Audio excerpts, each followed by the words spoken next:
I would like to welcome my interlocutor today, Ms. Yelenor Stјuart from the Foreign Office and Commonwealth, Head of Transparency, who is here today upon invitation of the Center for Research and Policy Making and attending the Open Government Partnership First National Forum in Macedonia. Officially welcome, Ms. Stјuart, to Macedonia. I would like to ask you on your first impressions and the purpose of your visit to Macedonia. Well, thank you for inviting me to Macedonia. I've been here less than 24 hours. I think it's a fabulous country so far. The purpose of my visit is that the UK, having chaired the Open Government Partnership, is very committed to its objectives, which are about citizens and governments working together to be more open and collaborate to the benefit of everybody. And I think some of that's through using new technology, and some of it can be through traditional technology.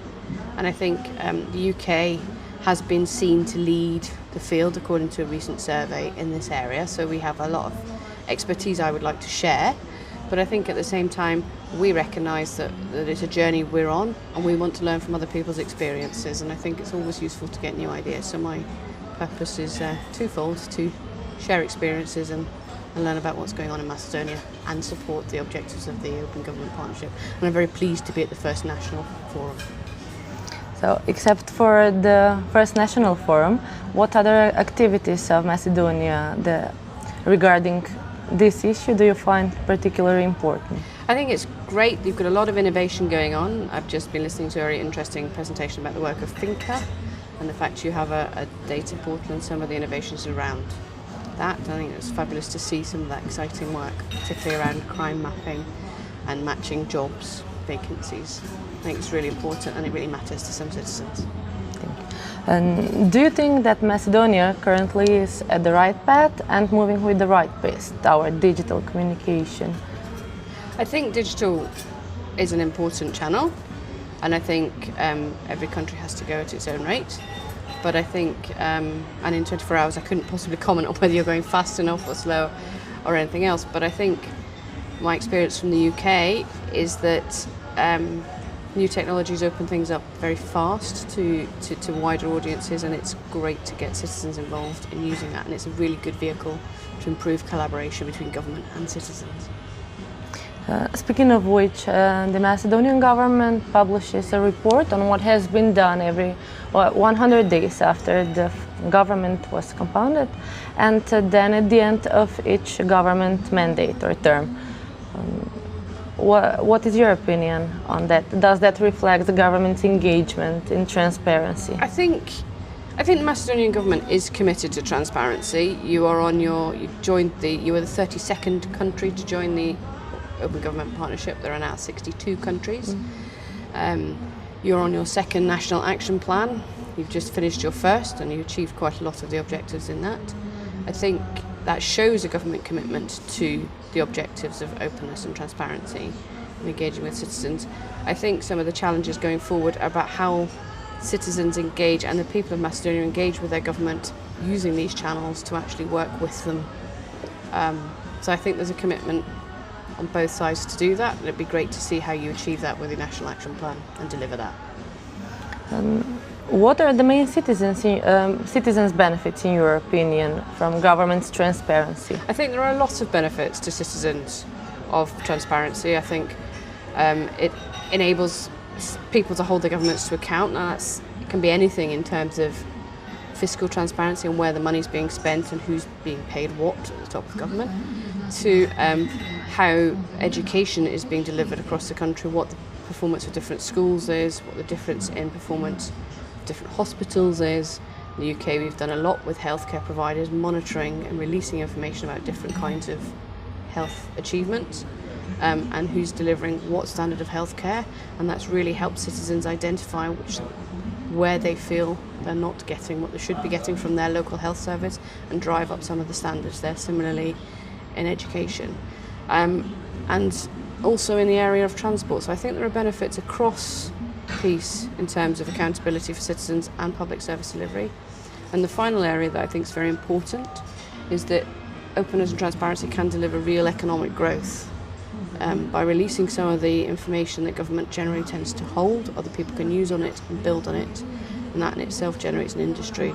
And I think it was somebody from the UK, well I know it was our Minister for the Cabinet Office in the UK, Francis Maud, that said data is the new gold. And in that respect he meant it is a commodity, just as oil or aluminium is a commodity, and it can be built on and used. And that is a massive power to any economy. So I think that creates jobs and services for all citizens. So I think there are lots of benefits for it. Digital literacy. I would like to discuss a bit more about that.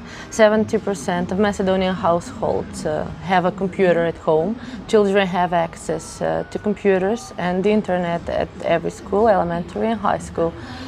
Do you believe that is the right way towards digital literacy and transparency? Does that increase access to information on government work? I think that's a brilliant statistic. 70% of households connected is great. And I've noticed that you seem to have Wi-Fi everywhere, which is also fabulous. Digital technology has helped transparency by making information accessible to broader audiences and making it available at an individual level. People can go and look for what they want. They don't have to do it through another outlet. They don't have to wait for the newspaper to tell them pieces of information. They can go and look for it. And that's the power of transparency. I think technology is important because it brings a whole range of tools that everybody can use to understand that.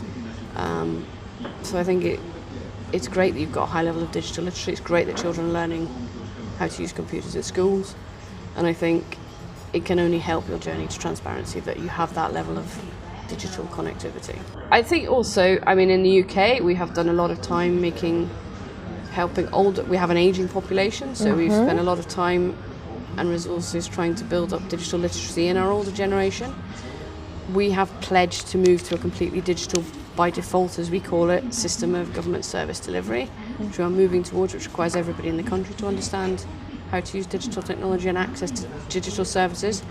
And I think it's important that the people that don't have the skills are given the skills. And I think there's an element of government responsibility there, but there's also an element of citizens sharing their knowledge and expertise with other people to help bring them along. I believe citizens' response to that was positively accepted. It's very positive. We have a lot of inter-age community cafes where we have younger people teaching older people how to use the internet, and it is really nice to see them connecting with it. What is the right amount of government's presence on social media, since that's also one of your specialties? So I think it's important that governments relate to their citizens and their voters and their taxpayers where in the communities and environment where the citizens actually are. And that can be anything.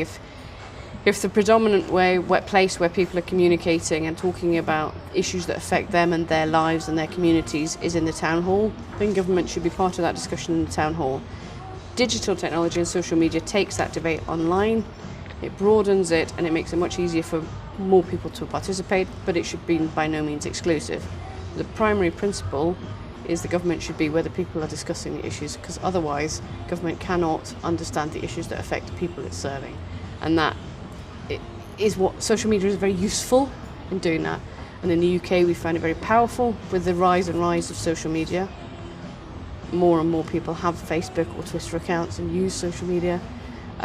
So governments find it very useful to be involved in that and use that channel to listen to citizens and get some of the key messages it needs to get across to people through social media. So I think it's important, but it has to fit the culture and the environment.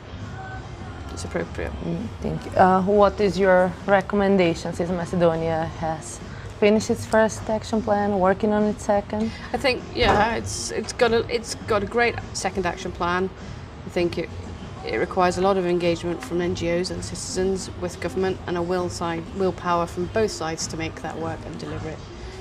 But I think the signs are promising at the moment. Thank you very much for your time. It was my pleasure, and I hope we meet again soon.